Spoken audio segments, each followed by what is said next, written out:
Baru-baru ini, platform jual beli dan lelang seperti eBay dan Facebook Marketplace dibanjiri dengan penawaran iPhone bekas yang memiliki aplikasi TikTok terpasang. Fenomena ini terjadi setelah pemerintah Amerika Serikat memberlakukan undang-undang yang melarang TikTok, efektif sejak tanggal 19 Januari tahun 2025. Akibatnya, aplikasi tersebut telah dihapus dari Apple App Store dan Google Play Store di wilayah Amerika Serikat, sehingga pengguna baru tidak dapat mengunduhnya, dan pengguna lama tidak bisa memperbarui aplikasi tersebut. Menariknya, beberapa warga Amerika Serikat melihat peluang bisnis dari situasi ini dengan menjual iPhone yang masih memiliki TikTok terpasang dengan harga yang sangat tinggi.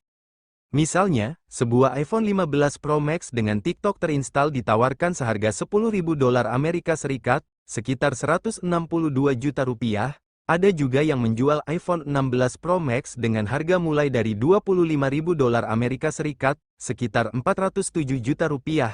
Bahkan, beberapa penjual menawarkan iPhone dengan TikTok dan aplikasi CapCut terinstal dengan harga mencapai $4,9 juta Amerika Serikat, sekitar 80 miliar rupiah.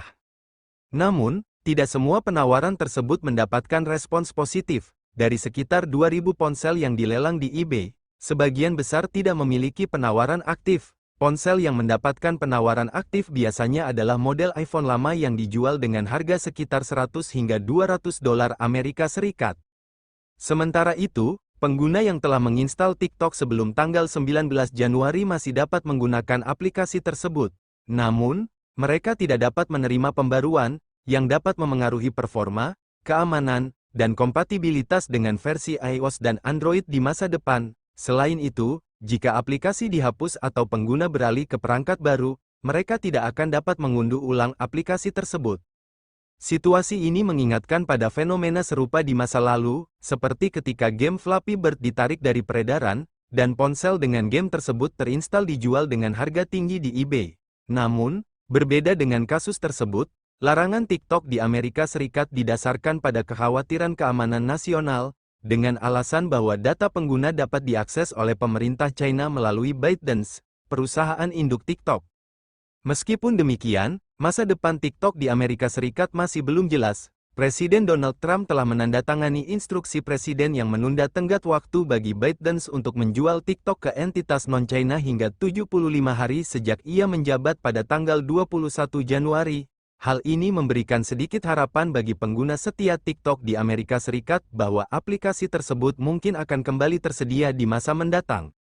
Sementara itu, bagi mereka yang ingin tetap menggunakan TikTok, beberapa penjual menawarkan solusi dengan menjual ponsel yang sudah memiliki aplikasi tersebut terinstal.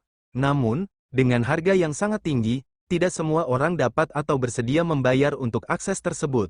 Selain itu, membeli perangkat semacam itu tidak menjamin bahwa aplikasi akan terus berfungsi dengan baik tanpa pembaruan di masa depan. Bagi pengguna yang masih memiliki TikTok terinstal di perangkat mereka, disarankan untuk berhati-hati dan mempertimbangkan risiko keamanan serta privasi yang mungkin timbul akibat tidak menerima pembaruan aplikasi. Selain itu, penting untuk mengikuti perkembangan terbaru mengenai status hukum dan ketersediaan TikTok di Amerika Serikat. Bagaimana menurutmu? Apakah kamu tertarik menjual ponsel kamu ke Amerika Serikat? Tulis pendapatmu di kolom komentar, like video ini, share dan subscribe untuk berita menarik lainnya.